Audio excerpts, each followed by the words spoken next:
तहसीन जी हुआ तो क्या कॉपी सही नहीं अपनी हार का ठीकरा कहां फोड़ना है ये पहले से तय किया जा रहा है, या फिर वोट चोर की आड़ में धमकाकर या भड़काऊ भाषण देकर माहौल बनाने की कोशिश की जा रही है? क्योंकि ग्राउंड पर अगर काम होगा तो वोटर्स का फायदा होगा ना, आप ही कर दीजिए अगर ये लोग नहीं करते हैं तो।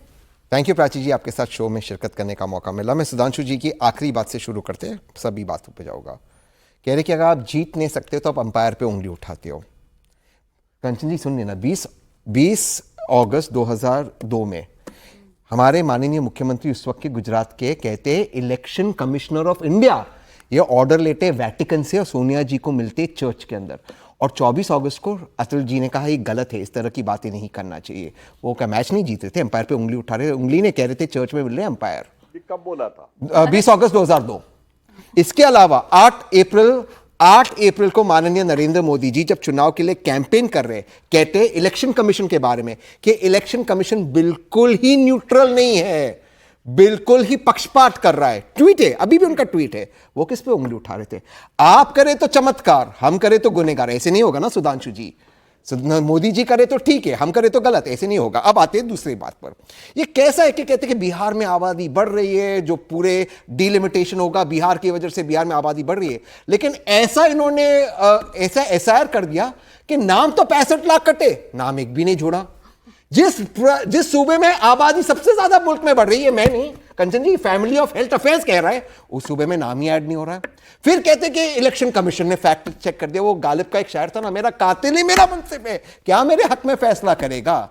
जो व्यक्ति 2024 के चुनाव में वोट करता है, जाकर अपना वोट देता है, बीएलए है, उसका ही नाम नहीं, और फिर जादू से उसका नाम आ जाता है। ये कैसा जादू यार, हम भी सीखना चाहते हैं। चौथी बात के ऊपर मैं आता हूं। माननीय गृह मंत्री जी कहते हैं कि घुसपैठिए आ गए, घुसपैठिए वोट कर रहे हैं, घुसपैठिए वोट कर रहे हैं। अरे हम कह रहे क्या इन घुसपैठियों ने 2024 में वोट करते आपकी सरकार बनाई?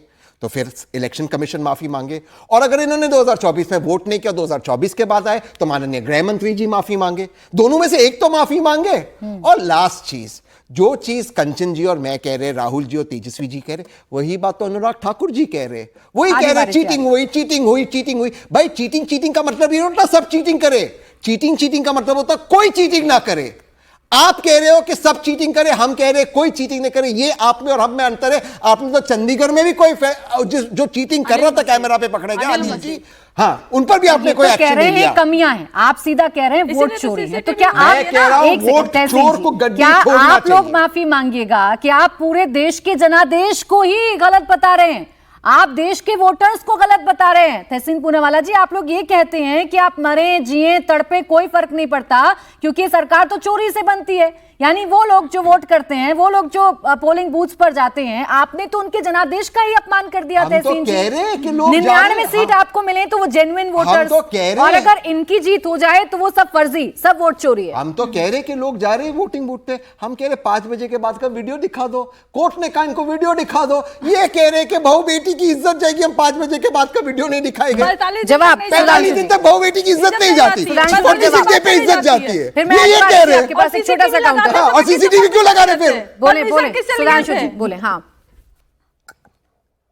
तहसीन भाई जी, सुधांशु जी, तहसीन भाई जी, जब आप बोला करिए, आप तो प्रबुद्ध और युवा इंटेलिजेंट व्यक्ति हैं। आप कह रहे हैं 20 अप्रैल 2002 को 20 अगस्त मोदी जी ने बोला, 20 अगस्त भाई साहब चुनाव गुजरात में दिसंबर 2002 में हुए जी। तो भाई साहब 8 महीने पहले चुनाव आयोग का रोल कहां से आ गया? क्योंकि पोस्टपोन हुआ था चुनाव। तो मैं कहना चाह रहा हूं, चुनाव आचार संहिता से पहले कोई रोल ही नहीं आ सकता। चुनाव हुए दिसंबर 2002 में, और इसलिए और ये कह रहे हैं कि साहब अप्रैल में बोल दिए थे, अगस्त। अब देखिए आपने रिटर्न पे बोलिए, काहे बीच में बोल रहे हैं? अगस्त में बोले थे। अच्छा देखिए, अब आप दोनों एक साथ बोल रहे हैं। दूसरी बात एक एक करके रखते हैं। कंचना जी फिर आप बोलिएगा, वारिस जी इंतजार कर रहे हैं, बोलिए सुधांशु जी। दूसरी बात, भारत के इतिहास में एकमात्र चुनाव आयुक्त हुए हैं मनोहर सिंह गिल, जिन्होंने एक वोट से गिरने वाली अटल जी की सरकार अप्रैल 99 में गिरी, मई 99 में चुनाव हो जाने चाहिए थे, पर 6 महीना पीछे सितंबर में ले गए। बाद में कांग्रेस सरकार में मंत्री बने, और अभी भी इन्होंने एक जज को अपना कैंडिडेट बनाया है। जो आरोप लगाते थे, मतलब एक सुप्रीम कोर्ट का पूर्व जज जाकर राजनीतिक दल का उम्मीदवार बना है, और उसके बाद ये लोग आकर बात बोलते हैं। तो एक लाइन और इनसे कह देना चाहता हूं भाई साहब, आप लोग ये कहते हैं तो पूरा सच क्यों नहीं बोलते हैं? बैंगलोर सेंट्रल की जिस सीट के ऊपर आप कहते हैं कि वोट बढ़ा था, उसमें 2 सीटें और भी तो थी, शिवाजी नगर और चामराजपेट। वहां कांग्रेस को 62 और 63% वोट मिला, वहां के बारे में काहे नहीं बोले भाई? वहां भी तो वोट बढ़ा था, वहां पे एक विशेष समुदाय का वोट ज्यादा है, वो मेजॉरिटी में था, इसलिए आप नहीं बोले थे। और दूसरी बात मैं देश की जनता से कहना चाहता हूं, 2014 में हमें 282 सीटें मिली थी, तब तो आपकी सरकार थी, 36% वोट मिला था भाजपा को। उत्तर प्रदेश और बिहार दोनों में 90% लोकसभाएं जीती थी हमने, 90%, 73 और 36। और कोई भी देश का व्यक्ति कह सकता है कि 10 साल पहले भारतीय जनता पार्टी का जो प्रभाव था, चाहे भौगोलिक प्रभाव हो, सामाजिक प्रभाव हो, कार्यकर्ताओं को बढ़ना हो, और नरेंद्र मोदी जी का जो व्याप है, जो सारे सर्वेज में आता है, ये सब इलेक्शन कमीशन के बाहर की बात बोल रहा हूं, सबको आंखों से दिखाई पड़ रहा है